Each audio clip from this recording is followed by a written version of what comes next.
Sakay, di ba? Sinabi sa Sabi inyo ng doktor. doktor. Kaya sabi niya sa akin, ang ano niya, advice niya, kailangan lagi ako may gamot na kahanda sa bahay. Kasi once na aatake siya, iinom agad ako. Kasi once na ako inatake, dinala ako sa ospital eh.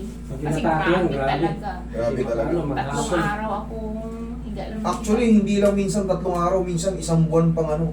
Halos 1 buwan nakahiga lang ako sa posisyon. Kasi pag tumihaya ka, nasusuka ka eh. masusuka ka eh. Ikot Pero, ano. kailangan ba natin mag-rely lang sa gamot? Kailangan ba natin? Yun ang sabi ko eh. Ang kailangan natin, tanggalin na natin yan. Vertigo, tanggalin ko yan.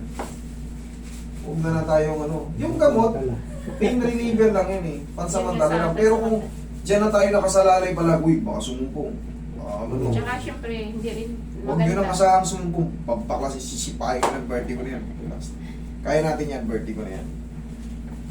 Ngayon pa lang, di ba pag yumuyo kayo, ay, nahihilo kayo? hindi ako pwedeng ano. Tsaka hindi siya pwedeng mag-ganong Sa lang sa ano, mga mga kasi So, pwede mo ng gano'n? Kasi nahihilo. Nahihilo ka, o di tatadyakan ko yung vertigo mo na yan. Palalayasin nga, relax na. Kung wala ba na? One more.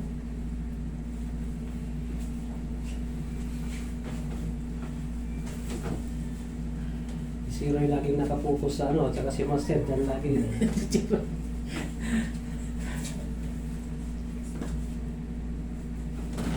Subscriber. Itong pagdating ko, hindi na ako, bihirang akong nakapanood sa'yo dahil busy na sa kalilinis na kasi walo yung pusa namin, 7 yung aso. Tuwing umaga, grabe. Pawis. Mga pet lover pala to sila. Yung misis ko, sabi ko, mga ano lang, yung mga 2, 3 aso lang. Wala na, dumami na eh. Tagal kasi pinakapon. Ingatan nyo lang yung ano. Siyempre kahit alaga natin, may namamatay sa kalmot ng pusa, pagat ng pusa. Siya, ano yan, muntik yan mamatay sa rabies. Kasakit din eh. ako, bro. Kasakit yan. Hindi alam na. Kasi yung mga alaga natin minsan kahit hindi nga ano eh, may autoimmune ata silang ganun eh. Basta mag-ingat lang kayo pag nakakagat na kayo, kinakagat kayo or nakalmot kayo, yung batang babae nabalita yun eh. Kawawa eh. Hindi na nila malapitan kasi nagagagano. Sa akin muntik na, hindi alam ng mga doktor doon sa isla. Eh buti naagapan. O kita mo Umuwi ako. Kita mo meron ka rin palang incident kaya nga. Mayroon. Masarap din naman maging dog lover. Muntik yan namatay. Kabilang sa pet lover pero kailangan talaga magpa-inject ka pagka na-scratch ka nila kasi hindi man nila sinasadya. Nakagat talaga siya ng aso Nakita ko ng namin. aso namin. Aso namin na 2 beses nung una, 6 na kumplito buwan ako. pa lang. Kahit alaga nyo, may Oo. rabies siya. Oo, may Punta pa kasi, rabies. mga 4 months pa lang.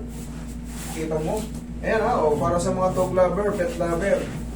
Basta ano, Kung hindi ako umuwi, matitigok lang ako doon. Kasi hindi alam ng buti doktor. naagapan, no? Oo. Pinaano namin yun. Pina-albularyo. Kasi ayaw Albularyo, ano din. Ayaw Naka-5 din ako. Ayaw Kasi ng dito, hindi doktor din eh. alam ng doktor eh. Kita ng doktor. Doon sa Cayman, no? Hindi alam. Kahit dito sa Pilipinas. Sa Pilipinas, inaano yan, tinatandok pa tawag ng tandok.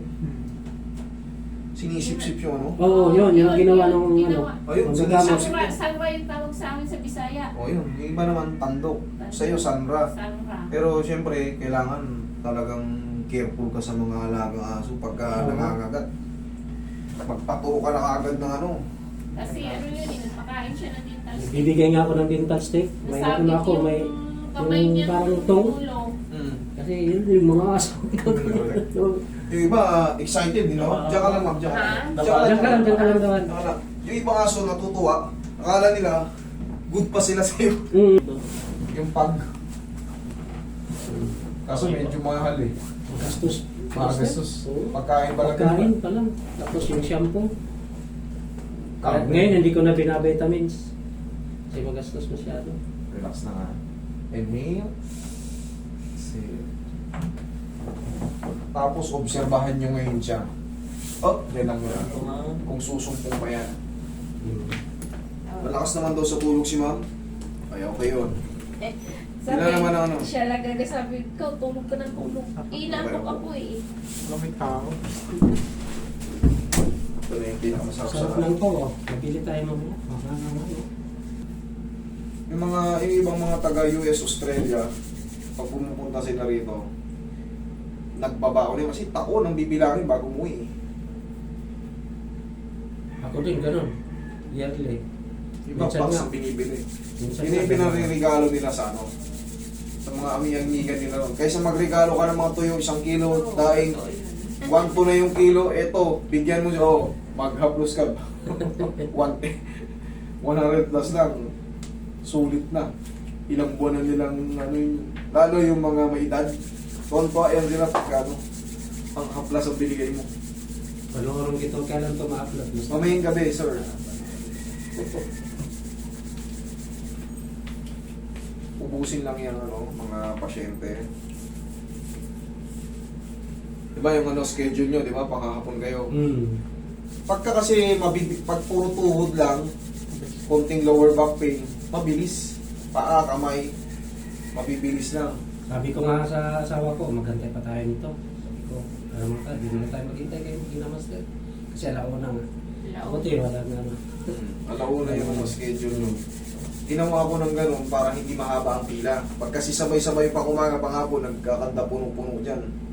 Kaya ang ginagawa ko, hati. Kaya, pansin nyo, Wala nga eh. ubus na yung pangumaga eh. Last na tayo. Last. Sa pag-umaga o pa. Hindi ko siguro kung may dumating na ano. Ayan, mga launa, magdadating na yung mga yan. 12:30. Eh, ano pa lang eh. Galas 12. Oh, yumuko kayo ngayon. Check nyo ngayon, yumuko kayo. Paano kayo nahihilo? Hindi naman no. Hindi na? Kasalanan nyo yan. Pumunta kayo rito. Thank you.